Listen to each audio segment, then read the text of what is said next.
brief description of Senate Bill 353, that might be helpful to them. Yes, Madam Chairman, it basically just adds one sentence to an existing statute that deals with the local Board of Education approving the budget, and the current law requires them to have a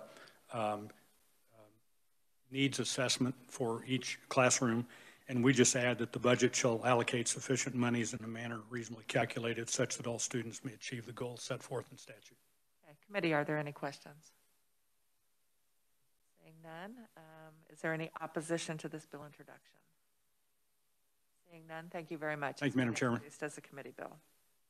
At this point in time, I want to move us into our hearing for Senate Bill 32, which is authorizing school districts to pay tuition for students' dual or concurrent enrollment in a post-secondary educational institution and requiring a tuition waiver for foster children who are dually or concurrently enrolled.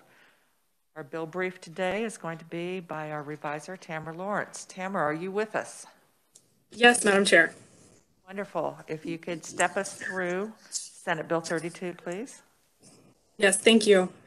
Senate Bill 32 would amend the Kansas Challenge to Secondary School Students Act, which currently allows certain secondary students to concurrently enroll at post-secondary educational institutions. Senate Bill 32 includes both concurrently and dually enrolled students. Concurrent enrollment is when a high school student is enrolled in college courses that are taught at the high school by high school teachers who are approved to teach college credit. Dual enrollment is when either the student travels to the college campus for class or the college instructor travels to the high school. So first I'm going to talk about the tuition and costs of those post-secondary classes. Currently, the Kansas Challenge to Secondary School Students Act prohibits a school district from paying for the tuition or providing transportation to students who are dually or concurrently enrolled. The student is currently responsible for any of those costs. Senate Bill 32 in sections 5 and 6 would authorize school districts at the discretion of the local Board of Education to pay all or part of the tuition fees and related costs for a high school student who is dually or concurrently enrolled. Any costs paid by that local school district would be paid directly to the eligible post-secondary educational institution, and the student would be responsible for any tuition or costs that are not paid by the local school district. Additionally, the school district would be authorized to provide transportation for those students. So that's the primary component of the bill, but there are also a number of other changes that I'm going to try and quickly walk through as well. The first is that Senate Bill 32 would require each eligible post-secondary educational institution that accepts dually or concurrently enrolled students to submit a report annually to the Board of Regents. The Board of Regents would compile all of those reports and then make a summary and prepare a report and submit that to the Kansas Legislature each year on or before February 15th. The next big change is in the definition of a student. Senate Bill 32 would amend the definition of a student. Currently, a student is a person who is enrolled in grades 10, 11, or 12, or a gifted child enrolled in grades 9, 10, 11, or 12, who has demonstrated the ability to benefit from the program, has been authorized by the principal to apply, and is accepted for enrollment. Senate Bill 32 would add an additional requirement that a student must have an individualized plan of study or an individualized education program. The next change has to do with the cooperative agreement and the credit for those classes that the student takes. So currently, the Board of Education of any school district and any eligible post-secondary educational institution may enter into a cooperative agreement regarding the dual or concurrent enrollment. Senate Bill 32 would include as part of that agreement a requirement that the eligible post-secondary educational institution notify the student or the student's parent or guardian if the course the student is enrolled in is not a system-wide transfer course approved by the Board of Regents. Also, Senate Bill 32, the credit for the college course would qualify as both high school and college credit. Currently, the high school credit is optional. Additionally, Senate Bill 32 would require students to remain in good standing at the eligible post-secondary educational institution or show satisfactory progress as determined by the school district in order to remain eligible. And The last major piece that I'll talk about is that the bill would amend the Kansas Foster Child Educational Assistance Act. This act requires tuition waivers for eligible foster children who enroll in a Kansas post-secondary educational institution, generally after completing high school.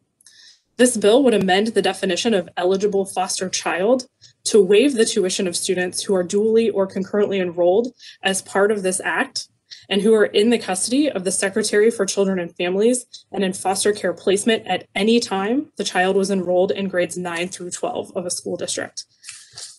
Lastly, there are a number of technical cleanups in this bill, and the effective date is July 1 upon publication in the statute book, and I will be happy to answer any questions. Thank you very much for that explanation, Tamara. And for the benefit of the committee, because I think there are only 2 of us that were on the committee last year, but those last components that Tamara talked through were actual amendments that the committee put into place after we had the hearing. So we're having a hearing today. We had a hearing yesterday. So those amendments were put into place when the next week we worked the bill. And we discussed as a committee what types of things that we thought we needed to add to the bill. And so those did appear as amendments that we worked through the committee before we passed it out of committee. Just as an explanation for some of you, this whole process is new. So next week when we work bills, we will not vote on a bill to pass it out of committee until the committee feels it has done its work as far as adding amendments. So if on Monday we don't think we have all of the amendments we feel we need to move forward on that bill to pass it out of committee, then we will hold that over and we will work the next day on it as well. At this point, are there any questions specifically about Senate Bill 32 with regard to this dual and concurrent enrollment? Yes, Senator Dietrich. Thank you. This is just a real quick clarification question. On that section 6, where it says subsection B would authorize school districts to provide transportation, is that the same as require or just they are able to if they can? Do you want to answer that? Because it's based on the technical language of the bill. So it does say in its discretion may provide for the transportation. So it is not a requirement. Thank you. Senator Petty. And I think I understood you, Madam Chair, correctly. So anywhere that I'm seeing italics here and about changes, you're saying that all of those were ones that when you worked the bill last year were then now this year reflected, because it didn't move to that point, reflected in this bill. Yes, with the exception, as Tamara did indicate, there were some technical fixes such as the change of the date. Tamara, were there others that I'm... Could you repeat Senator Petty's question? It was difficult to hear. Sorry, I'm sorry, Tamara, I'll take it. I'm just asking, since the chair shared this with us a moment ago, that when I see italicized language in the bill, that when the committee worked the bill last year, these would be the areas that they made changes to when they worked. Most of it, yes. When this bill was originally introduced last year, it still only applied to concurrent enrollment, and the only change was that it allowed school districts to pay for it. So all of those additional items that I mentioned were part of the amendments that Senator Baumgartner just spoke of. Thank you. And then, Senator, I do want to ask the question then about one. So on line 18 and 19, right, you said, so I'm to understand that this would require them to have an IEP? Or an individualized plan of study. And for those of you that are new to Senate Education Committees, IEP is that individual education plan, and that is for a student that is needing additional assistance. It could be gifted, it could be Speech therapy, it could be a variety of things, or the individual plan of study, the IPS. That is something that all school districts were to start implementing at the middle school, so that kids started to have developed this plan of study for their future. And so we just wanted to, since that was a state board of education vote, that all school districts would start incorporating individual plans of study. We felt it was appropriate that we find ways in our legislation to include a process that the Department of Education and the State Board of Education had already put into place. Other questions? Yes, Senator Straub. Thank you, Madam Chairman. Speaking of IEPs, is there set criteria in statute that's used to determine whether a child needs an IEP, or is that left up to the individual teacher or school district that they reside in?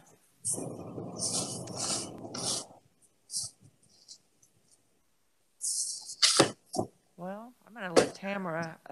I think it might change from school district to school district on some criteria. Primarily what we were looking for is the IEP for a gifted child that would be younger than junior or senior, so that they could take these courses as a freshman or a sophomore is what we were looking for. Tamara, did you want to add to that? The only thing I'll add about the IEP is a lot of the law and requirements regarding special education students and IEPs is federally based. Now, within that, there are some things with local school districts, but that's really where that particular law starts, is at the federal level. Any other questions? Did you have a follow-up, Senator Straub? So, in other words, there's no specific test or test score that determines whether a child qualifies for an IEP or not, correct? It is. We'll use the example of gifted programs. It really is up to that school district as far as the criteria for how they first identify what that process is going to be. Thank you. That's what I wanted to clarify. Other questions? Yes. Senator Erickson. Thank you, Madam Chair, and thank you. And I don't know if this is for the revisor or another conferee, but so if a student is dual or concurrent enrolled, and I assume that that means they can take these classes during the regular school day, is that correct? Yes. So is there any impact on the FTE of a student who might be leaving the high school to go for a dual enrollment course off campus with a college? I mean, is there any effect at all on FTE? Thank you. No, but this is quite a big question that I think a lot of members of the legislature have been grappling with lately. It does not impact the FTE for the school district. If it were not concurrent enrollment, if they were not earning high school credit, they might be a part-time student in the school district and a part-time college student. So this is only for those, and that's why we do have that stipulation that they have to earn high school credit also. Any other questions? Saying none, let's move forward. And we have testimony this morning, or I guess we're afternoon, aren't we? So, proponents, we have Terrell Davis, Executive Director of Public Affairs and Special Projects, Wichita State University. And Terrell, you are with us virtually. Are you there? Yes, Madam Chair. Can you hear me? We can hear you loud and clear. Thank you. Well, thank you, Madam Chair, for this opportunity. We are pleased to support Senate Bill 32, introduced by the Kansas Board of Regents. For those who served on this committee last year, you may recall that USC 259 requested Senate Bill 335, which was heard and worked extensively by the Senate Education Committee last session, and sub for Senate Bill 335 passed the full Senate by a vote of 37-2 on February 27th, 2020. Unfortunately, like many bills, Senate Bill 335 became a casualty of the unexpected quick ending of the 2020 session. We had intended to reintroduce the bill this year, but were delighted to learn last week that the Kansas Board of Regents did so first. Therefore, we are happy to support Senate Bill 32 and would like to take a few minutes to explain the importance of Senate Bill 32 to USD 259 and the students and their families who are currently working their way through our program. Famous educator Booker T. Washington once said, "I have learned that success is to be measured not so much by the position that one has reached in life as by the obstacles which he has overcome while trying to succeed." We have heard about the classroom to prison pipeline that occurs in many classrooms. We've heard about the need for college students of color to graduate with a 4-year degree. We've even heard about a great argument that many students are selecting to not attend college because of the fear of college debt. Well, here's a program that combats all of those potential concerns and sends students who are in the bubble from the classroom to college. These students are not IB or AP students, nor are they AVID, advanced via individual determination students. These students who are in the middle, they have great potential, but they could just as easily fall through the cracks. They sit in our classrooms making anywhere from a 2.5 to a 3.0 GPA.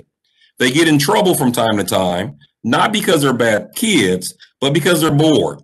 They walk the halls going to class, not too fast, as they haven't realized or been told that this class could change their lives. These kids are just that. They're in the bubble. And this program captures them and inspires them to see that they can become whatever they desire and that they are good enough. This program changes the trajectory, and we need you to help us by passing Senate Bill 32 to give these kids a chance to experience college and to catch the college learning bug. The program I am mentioning is the Early College Program in USD 259. This program is now in year 2 and has 98 students enrolled. We are currently enjoying a 90% success rate with only 2 students of the 100 originally enrolled having to drop out, not drop out of school, but drop out of the program. Next year, our plan is for the original cohort to start taking college classes at Friends University. And if you pass this bill, we would love to finalize a plan to start a second program and launch that with a partnership with Wichita State University. We are serious about removing obstacles and helping students to conquer remaining obstacles on their way to obtaining a college degree or a career in their field of choice. We are not asking for additional money. We are asking for local authority to pay for tuition for these students. Our goal is to continue to raise money necessary to cover tuition, but would like the statutory authority to use district funds to pay for what is not raised. By granting us this authority, districts will be able to negotiate tuition with local colleges and universities and/or community colleges and technical schools for students. Local control allows districts to partner with local higher education schools to provide the best program for students and families.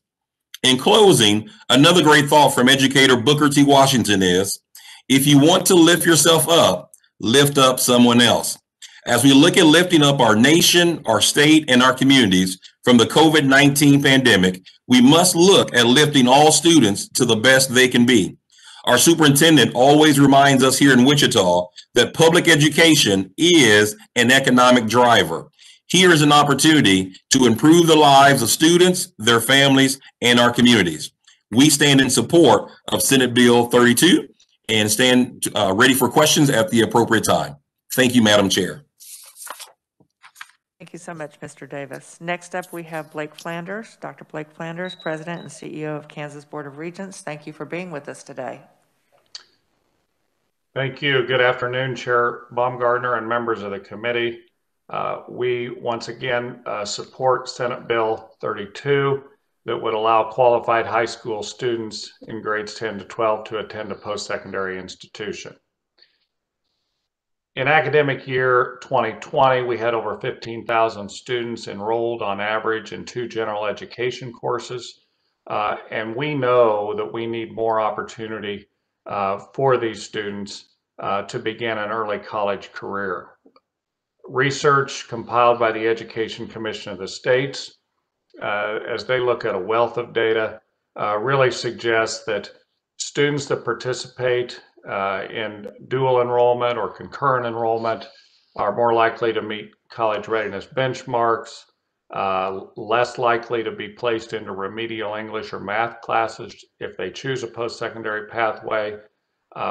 They have higher retention rates, higher completion rates, and a shorter average time to a baccalaureate degree. Again, the bill allows school districts to pay for tuition and related costs for students to enroll in post-secondary institutions. And the Future of Higher Education Council, which is a council suggested by the Senate, but developed by the board that included legislators. It included gubernatorial appointees, Board of Trustee members, and also Board of Regents members. This last summer, we really took a look at what kind of programs could move the state forward. And one of the recommendations to the Board of Regents from the Future of Higher Ed Council, and we took these recommendations very seriously, was to develop, explore, and scale early college programs. And this legislation would support that endeavor. And as the Board of Regents seeks more options in promoting post-secondary pathways, we believe that this is one important first step. I would thank you for the opportunity to provide the testimony. I'd stand for any questions at the appropriate time. Very much, Dr. Flanders. Next up, we have in person today, Mark Taubman, Associate Executive Director for Advocacy and Communication, Kansas Association of School Boards. Thank you for being here. First time this session to be here in person. Thank you. I've missed you a lot, and so I felt I should come down. I tell you, testifying remotely is really nice in some ways, but I really felt I should come down. For those of you that don't know me or our association, I work for KASB, which represents local school boards across the state. We're kind of happy to say, although this will probably jinx it, that this year, for the first time in a number of years, every local board of education is a member of our association, so we're happy about that. We also do represent other educational entities with local boards. I've simply put here for you several points from the policies that our members recently adopted about the importance of furthering post-secondary education. Particularly, we think, as we move through the COVID situation, we're going to need to do extra things to help students. We also have adopted a specific position on trying to support students in foster care and their educational needs. We wanted to address that. This bill addresses that. And as always, we have a strong commitment to local control and would note that this bill is purely optional on local boards. This was brought to our membership by Wichita last year, strongly endorsed, I think, by our membership. There are some concerns that this could be a diversion of local resources, but that's a choice districts would have to make. The rest of my testimony, if you can access that, I've just given you a little additional information. One is a chart that shows the different average earning levels in Kansas by education level, from essentially not completing high school through a graduate or professional degree, just to kind of show vividly Kansas-specific differences in earnings. And then on the last page is something we've done for a couple of years, which compares education benchmark levels in Kansas from 1990, which is the latest year or the furthest back year we could get information, with the most recent, to show you the difference in educational attainment, average earning at those levels, and the increased income that Kansans have realized because we've raised education levels. And then does the same thing looking at the impact it's had on poverty. Obviously, this is kind of a hypothetical way of looking at it. So happy to answer any questions at the appropriate time. Thank you so much. Real pleasure to have Jason Watkins from the Wichita Regional Chamber of Commerce. I know you had to drive through some weather to be here, and we appreciate you being here today. Welcome. Thank you, Madam Chair. Jason Watkins, Watkins Public Strategies, hearing today on behalf of the Wichita Regional Chamber of Commerce. We testified on this bill last year, and I looked at my testimony from last year and thought, well, what a difference a year makes. The Wichita business community was here supporting this bill last year because they're desperate at that time for workers. we do a lot of things in South Central Kansas, but one of the primary things we do is advanced manufacturing. And I just would tell the committee quickly, don't think of the old factories that you saw in the movies that are old and dirty and dark and nobody's making any money. These are state-of-the-art, highly sophisticated technical facilities where people earn very good living and have great benefits. But at this time last year, our large manufacturers were almost in crisis mode about where are we going to find the people. And the Wichita community was very concerned because if you take a company like Spirit Aerosystems, they're not just in Wichita. They're in multiple states, multiple countries, and they're going to put those projects where they have workforce. And so when folks in Wichita saw this bill last year, they said, well, this is great for workforce development. We think it still is. I was impressed with Terrell's testimony. His was inspirational. Hopefully mine is aspirational in that we are starting to see a recovery in South Central Kansas. Good news today, the European Union recertified the 737 MAX to fly. We lost thousands of jobs in the Wichita area because of the 737 MAX and then the issues with COVID. So positive things are happening, positive things are on the horizon, but we're going to quickly be back to needing an educated and trained workforce, and we think that this bill is a huge step in that direction. So appreciate your time. Would urge that you would pass this out to the full Senate, and I'm happy to stand for questions at the appropriate time. Thank you so much. Last up, we have Heather Morgan, Executive Director, Kansas Association of Community College Trustees. Welcome back, Heather. Thank you. Senate Bill 32, the community colleges supported it last year, and we're also very supportive of it this year. As Dr. Flanders mentioned, this has been worked on by a number of groups from the Governor's Education Council to the Future Education Council, and we think that it's really important that our high school students, especially our at-risk students, have the ability to start college early. A number of our community colleges already have early college programs, and sometimes there are students who are in those schools who aren't able to participate in those programs or in our dual or concurrent classes because of finances, and so this would give their district a way that they could pay for those students. The transportation part of this bill is really important, especially in some of our more urban areas.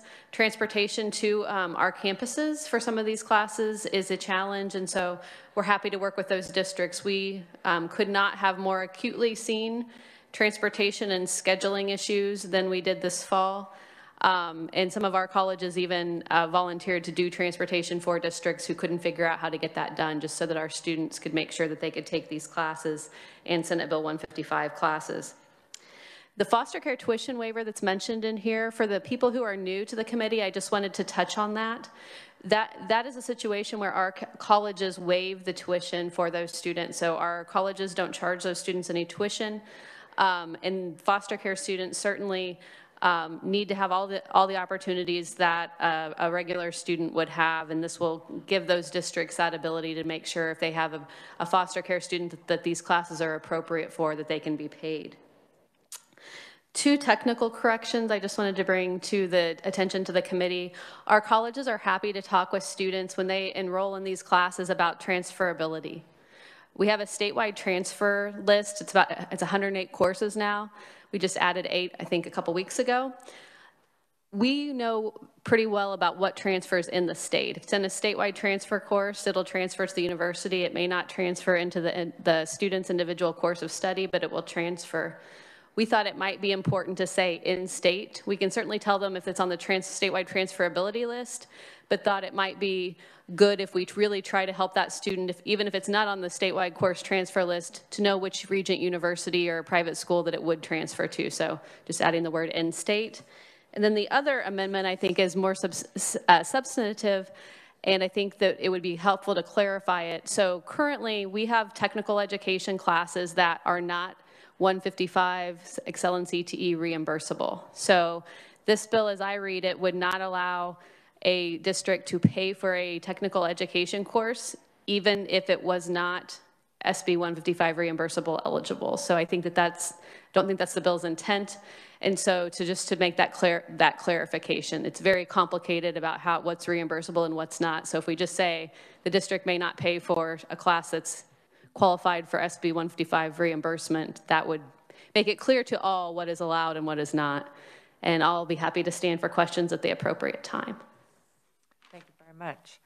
Committee, we are now at the appropriate time to ask questions. I will draw your attention. We do have 4 pieces of testimony, written proponent testimony that you also received, and those individuals are not participating as far as live or virtual testimony today. So let's open it up for questions. I will note we don't have anyone as an opponent testifying today. So what questions do you have, committee? Senator Gossage. Thank you, Madam Chair.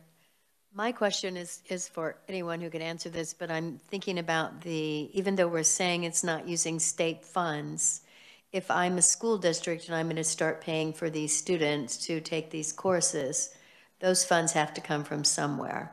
And if I'm expanding how much I'm spending, can I not say to the state, I need more funds to be able to pay for this?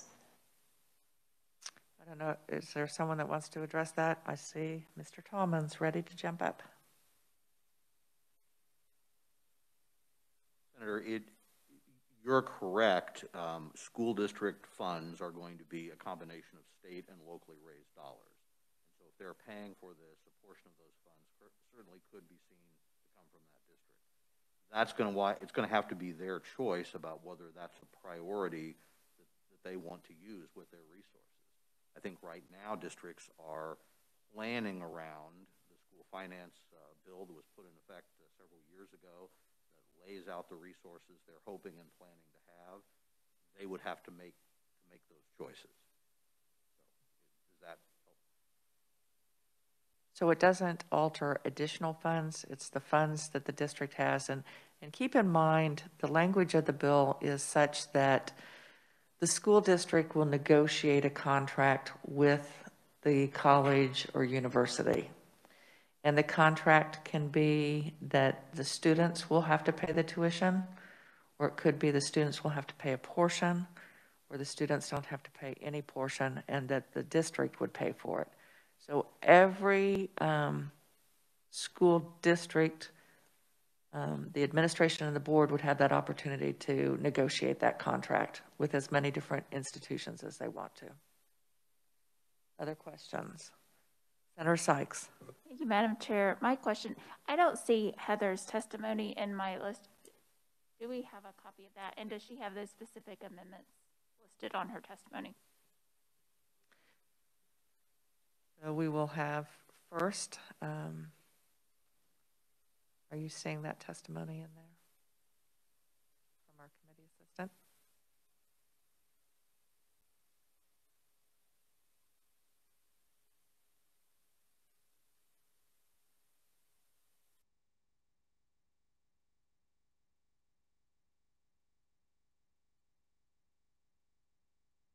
Okay.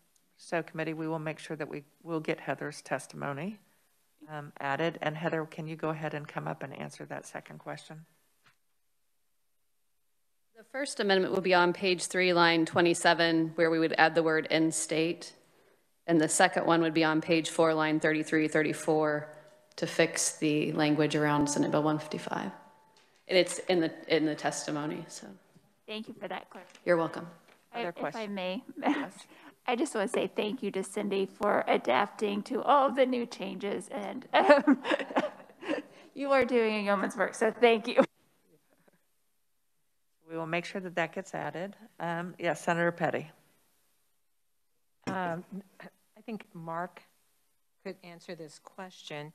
I know within this piece of legislation, and it's maybe has a little bit more reference to the question that was asked just a little bit earlier about the funding source, but maybe you could expand a little bit on the individualized plans, because that study, because that, are we in like the 3rd year of those being in place? Well,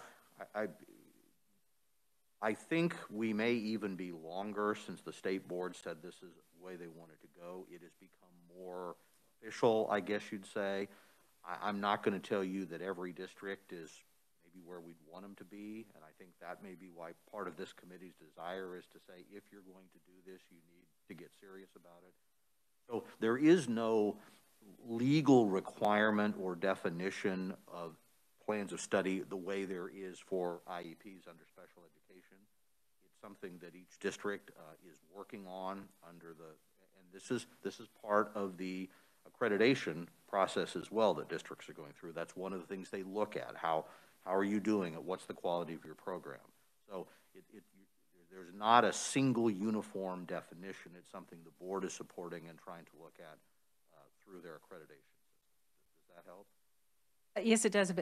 But as part of those individualized plans, isn't that also an opportunity for, you know, I think our public schools are always looking for how can they be providing the best education for every student.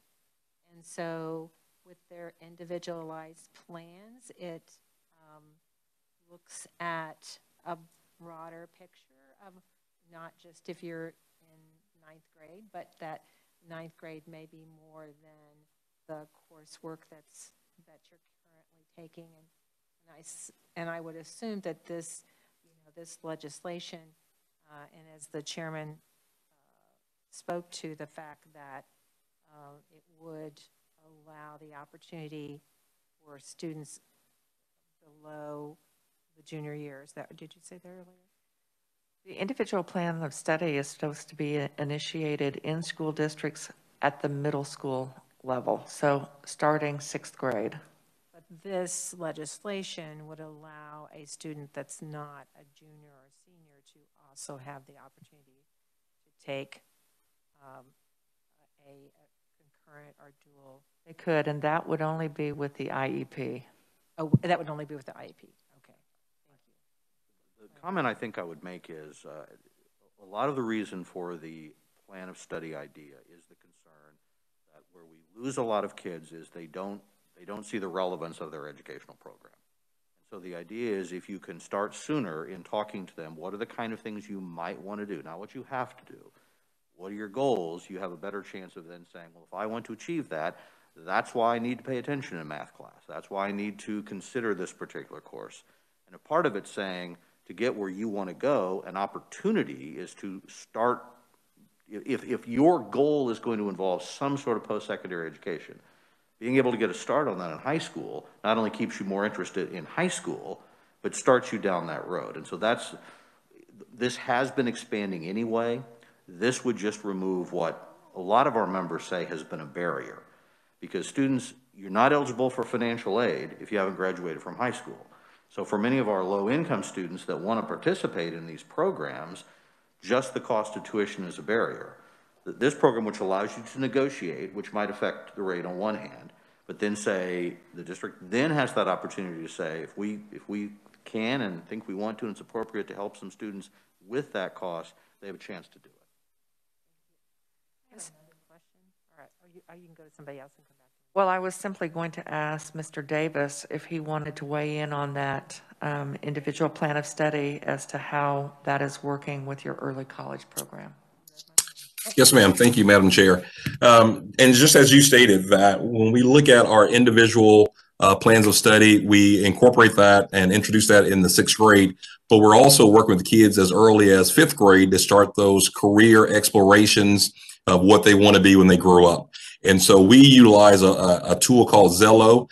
Inside that tool, we're able to do some career assessments to see where kids may have an affinity to do better in certain areas. We also do some goal setting within that tool, but then we are able to align coursework to align with where they want to go post-secondary. And so with that, as we look at our early college program, we're looking at kids in terms of the majors they're looking at and making sure they have the prerequisites while they're in high school. And then it's the early college program, making sure they're taking some of those foundational courses to get them in alignment for when they walk onto a 4-year institution to a campus to be able to progress from there. Mayor Petty, did you have a follow-up question? No, actually, I was going to ask you the same thing or similar. So you mentioned that your early college program, you've just completed 2 years, is that correct? Yes, ma'am. And so do the individualize their individual plans, do those help with the determination of who's eligible for the early college program that you have? No, ma'am. So our kids enroll in early college coming out of 8th grade. And so there's an application process for that.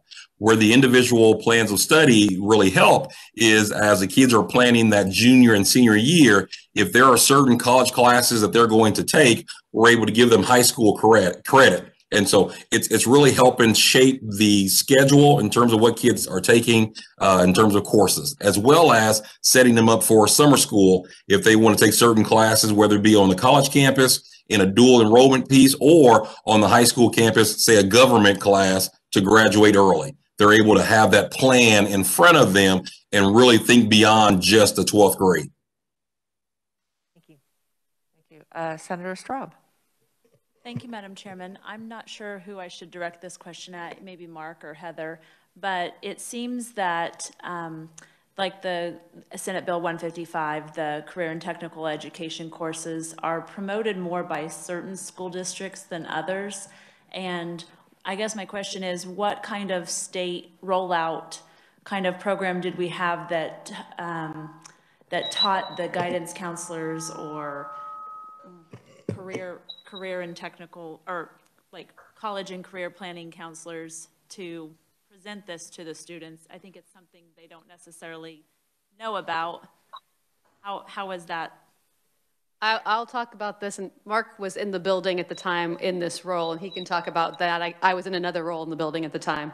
But I will say, I don't know what happened at the beginning, but right now we do have very varied use of Senate Bill 155, both across our colleges and across the school districts for a number of reasons.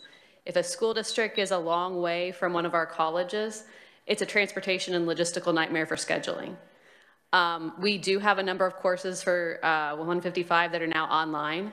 And so, for example, I know that a high school near here has actually had students taking 155 classes from Colby online because they have some online resources there. And so it really is something that we continually try to educate. Our colleges try to educate the school districts and work together, because it's definitely, there are some schools where there's a lot more going on than others. And I'll let Mark answer the rest. Well, I do know that the State Department of Education, for example, has a very strong emphasis around this area, and they do a lot of trainings around the state and service centers and that sort of thing. Why there may be differences in how active districts may be. Some of it could be distance, as you've just heard. Some of it may just be a little bit the culture of that community, which probably has to change.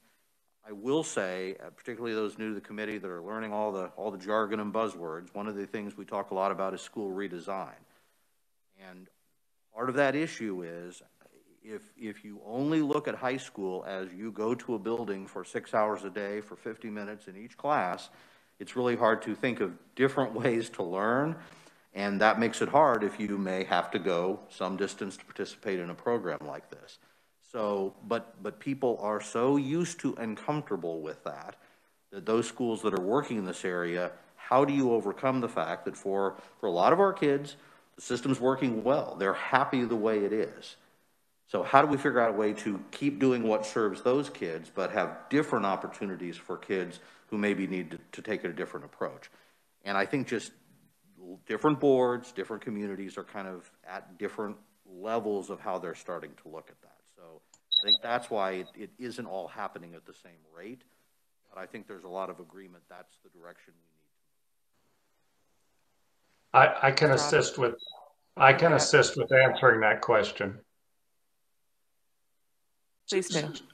Yes, so with Senate Bill 155 that began in 2012, it's the only time I can remember that there was such support for legislation as it went through the process that we began joint planning groups actually in February, before the legislation ever passed, to ensure that districts and colleges could have a smooth rollout. So we had all kinds of small groups working cross-sector and at the high school level and post-secondary level to make sure that we had students able to take advantage of that opportunity. We began in 2012, we had about 3,500 students, and that varied really from 3,400 to 3,800 for years enrolling in post-secondary technical education.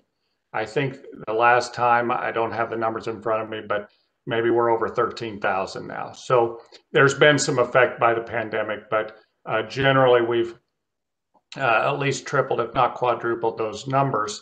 There still needs to be much more done in this area. One issue, there's a couple of issues that I've noticed. One issue is the fees or the tuition is covered, but fees are not. And so we've done a lot of work to say which fees should be charged, which fees should not be charged. Sometimes the student will actually take something with them from the course, and so usually there's a charge for that. So that can be a barrier. The second barrier that I've noticed, and actually the districts that have great participation. This is probably a dissertation for a student, but leadership matters at the building level. So if the principal is supportive of students being enrolled in Senate Bill 155 courses, it happens. And that's why you see variance across the state, in my opinion. Thank you. That was exactly my assumption. I had just personally come across a college counselor, guidance counselor, that wasn't familiar with the program. The virtual school did not offer dual credit. Even the little high school I attended has offered dual credit since the late 90s. So it was just, how do we disseminate this information and what's available to all school districts across the state and make sure all guidance counselors are aware of the opportunities for their students. So thank you. Senator Erickson. Thank you, Madam Chair. This question is for Terrell Davis. Yes, ma'am. Hey, Terrell, good to see you again. Great to see you. So I am in full support of giving students this opportunity for dual or concurrent credit, and kudos on the early college program. I think that's phenomenal. I heard you say that you partner with Fringe University. Is that correct? Yes, ma'am. For this particular program, we did partner with Fringe University. Great. And I also believe I heard you say that you support using district funds for this program, for tuition and fees and so forth for this program. We're looking for local control for anything we do not raise. We're currently fundraising to cover the tuition for the early college program. Okay, very good. It's been a while since I've checked on this, but is Friends a faith-based private institution? It is a private institution in terms of faith-based. It has its origins there. I'm not sure where they would align other than to say they're a member of the Independent Colleges and University of Kansas. Okay, very good. Thank you very much. Thank you, Madam Chair. Senator Dietrich. Thank you, Madam Chair. I would just say that having been a superintendent, that really was one of the obstacles, that we had students who really needed this opportunity but could not afford it, and we were never allowed to use those funds to be able to provide that for them. So I too am very supportive, and I think this is a great opportunity for our kids in Kansas. So thank you. Thank you very much. Heather, one last thing. Could you please come up and just share with the committee, because I don't think we've talked about it in depth this go around where we did in depth last year. But share with the committee the different ways in which a student can earn concurrent enrollment or dual credit, aside from being bused to an institution. So that's a really interesting question. This bill allows individual contracts with individual school districts, and quite frankly, that's how we deliver dual and concurrent programming currently. So you can have a college instructor in the high school. You could have a high school instructor who is contracted with the college. You could have the student who leaves the high school campus and comes to a service center of ours or to the college campus. You could also have some of our faculty that might just go in for that hour and come out. So it varies widely from school district to school district, area to area. Sometimes we will pay the high school teacher a stipend. The high school teacher has to be properly credentialed, which is a whole nother thing for a whole nother day, which is getting more complicated by the minute, frankly, from some accreditation standpoints. But it really varies across the state and across discipline areas how we do deliver those. And the school districts oftentimes, we may pay the school district, we may pay the teacher. It just really varies. In one case I know of in Southeast Kansas, the school district actually had they interviewed with one of our presidents for a faculty member on their staff that was going to teach only dual and concurrent classes. And so they thought that that was more economical for them to have, 2/3 of their schedule with dual and concurrent, and then the other third of their schedule would be teaching college classes for the college. So we've gotten pretty creative across the state, and it varies a lot. Thank you. I thought that would be helpful. Yes, Senator Petty. And I'll just add, along with that, my high school in one of my districts, Turner High School, that's what they did. When I visited a couple of years ago, the instructor had been on the campus of Kansas Community College, but because of the number of students that they had within the district that were taking coursework, they decided it was more feasible that he be an employee of the school district, and that's that. So then he was. So any school district might have multiple contracts for concurrent enrollment. And again, with this particular bill, we're talking a variety of courses, any of the general education courses, as well as something that you might consider to be a little bit more tech course. Committee, any other questions before we? Yes, Senator Gossage. Could you explain how this is, or someone explain how, I thought I heard it mentioned that this is different than advanced placement or AP courses? It is different because I'll use this explanation. For concurrent or dual credit, the student will take the course, and oftentimes, if it's a high school instructor, they will not know in that class which kids are earning college credit at the same time. But they take the course, they meet the requirements that have been set by the partnering college for outcomes, and they assign the grade. And whatever that student earns is the grade not only for their high school credit, but for their college credit. So it goes on a transcript. With the advanced placement courses, the instructor, if it's a high school instructor, they do not have to have the same educational background.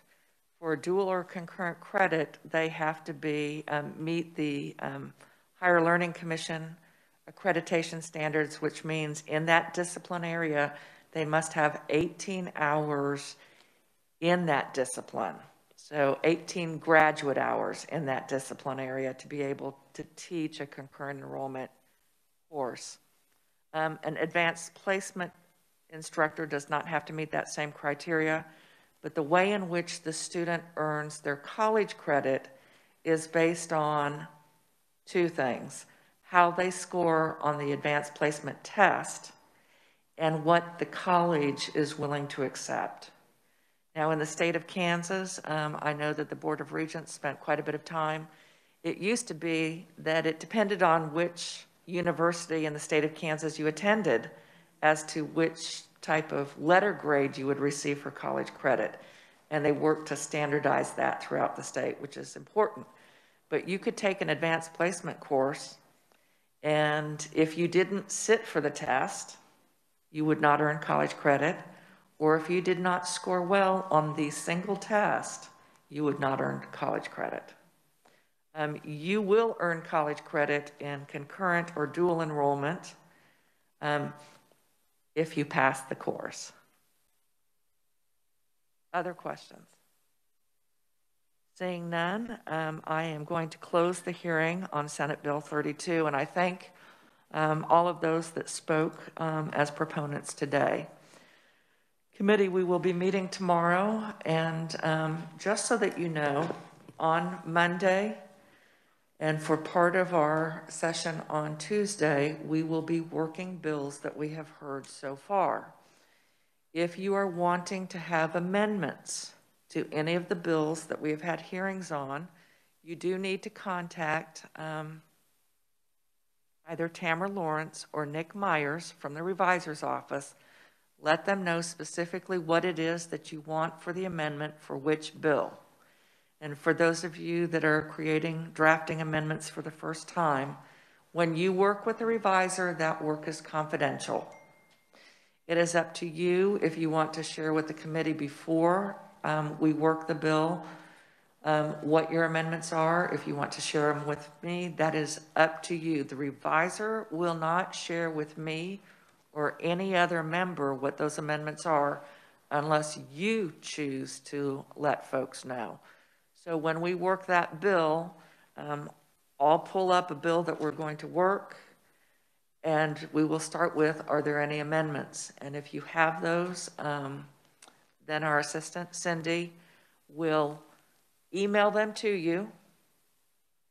That amendment balloon will show up for you to see, and then she will enter it into, if it passes as an amendment, then she will enter it into our document. So just to let you know, don't wait until late Monday or Tuesday morning to try and get an amendment balloon put together.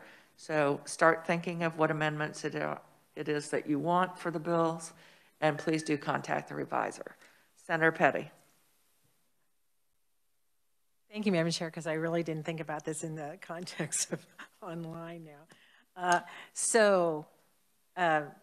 Because in the past, if we had it prepared by a revisor, and we had the revisor, they would hand it out. They would hand it out, and you'd be looking at it, which is great. But now, so what you're saying, I mean, it's going to be the same process, working with the revisor, but who's going to be getting it to Cindy? The revisor? The revisor will send it to Cindy. I will not see it. There will be a wall of China. I will not know what those are. No, I'm just saying, but is the revisor going to send it just as we're working it? Yes, and the revisor, Nick and Tamara have already indicated that when an individual says, let's work on my first balloon, the revisor will send it to Cindy. The revisor will also put it up on our screens, on our monitors. So anyone attending or watching will be able to see it on the monitor, and we'll work from that. And just as a follow-up on that, that sounds great. Yeah. So if someone is working on several amendments, so in the case with either Nick or Tamara, they're going to say, hey, or you're going to say, this is my amendment 1 or number 2. They're going to, so you'll be aware what amendment you're actually asking for at the time. Do you see what I'm saying? The individuals that make the request will talk with the revisor, and you will identify on those different balloons. And typically, if it's an amendment on page 1, I would suggest that be balloon number 1. If it's on page 2, I would suggest that you try and do it sequentially. That helps us work through the bill. Thank you. And that does bring me to one other note. You know, we do have a daily agenda that we work through. It's got the order of proponents and written testimony. But when Cindy receives those documents, she enters them. We've tried it every which way. It doesn't matter which way she enters them. The system itself decides the order. It's not alphabetical. It's not by the order that she enters them in, because she has entered them by order, but that is not how they appear. So please know, she's tried everything, though she has not entered them standing on her head. Maybe that's But she is always working to make sure that we have what we need. And I do want to say a special thank you, because we did not have this system in place when we started session. And it has changed as we have cycled through these 3 weeks. And so it's been very stressful, but I think that she's done a wonderful job, and we will all work through this together. So next week when we are working bills, make sure you have your laptop, and we will work through this together. And if we are not ready to move a bill out, then we will start the next day working on it. Yes, Senator Clues. Microphone, please. For us that are new, can you just give us a quick synopsis on when we actually vote? What leads to that?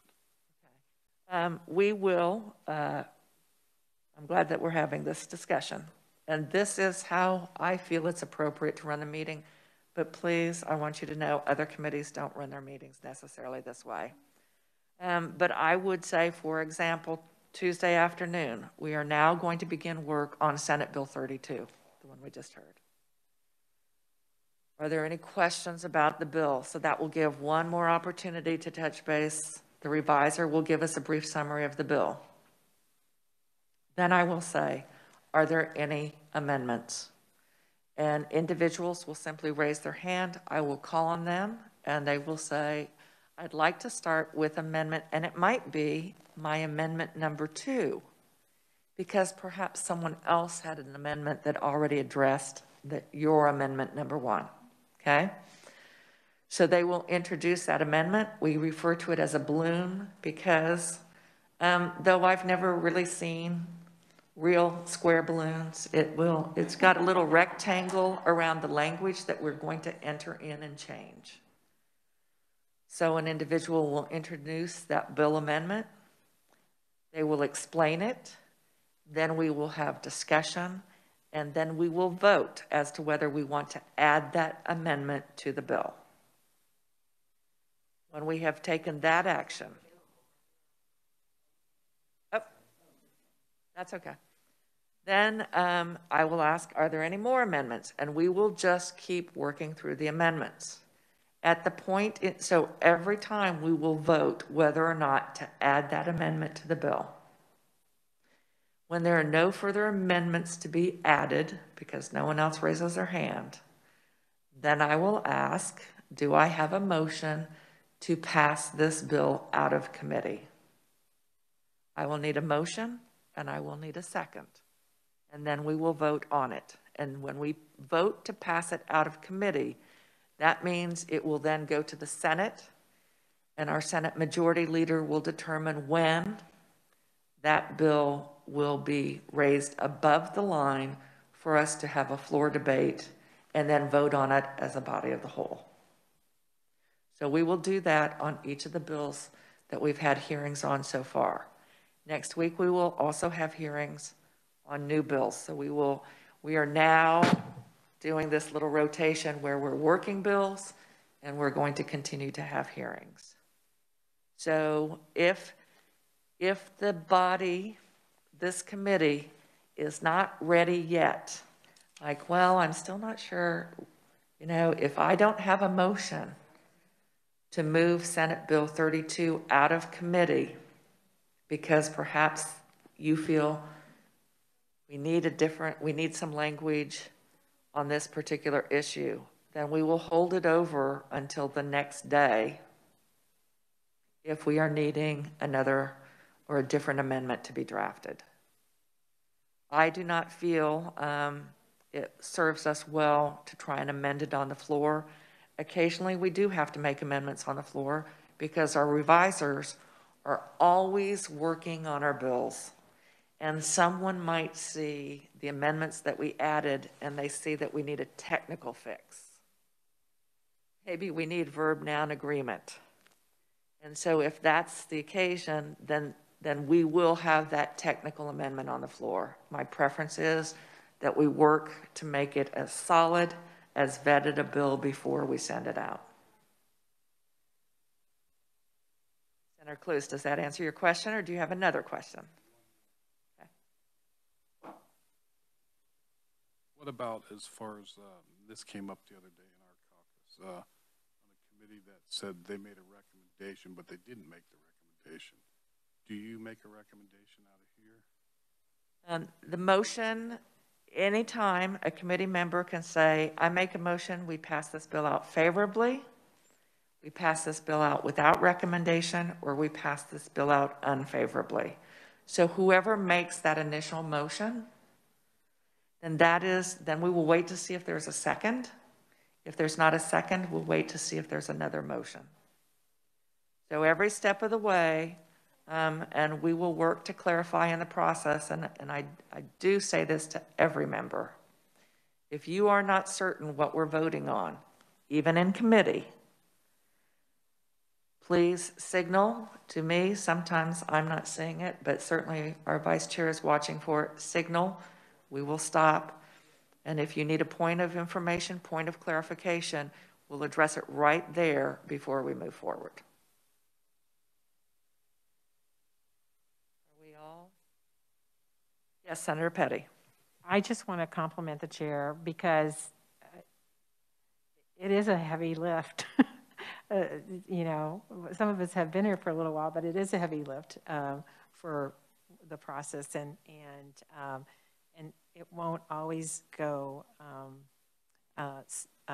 Some chairs may not go as slowly as you might want them to go, but if there's several amendments being offered, it can get a little bit confusing. But so I really appreciate the chair that she's gone through that. Thank you, Senator Petty. We are going to work on this together as a team. We may not have unanimous votes as we are working on bills. That's okay. You vote for those that you represent, but we will continue as the Education Committee to work together for Kansas kids. So that's our focus. We may have some disagreements on the little details, but we will continue to work together as a team. And that's how we get a good, solid bill out of committee. So I do appreciate all that each of you bring to this committee. We will respect each other and keep working together. And can't wait till tomorrow. So meeting's adjourned.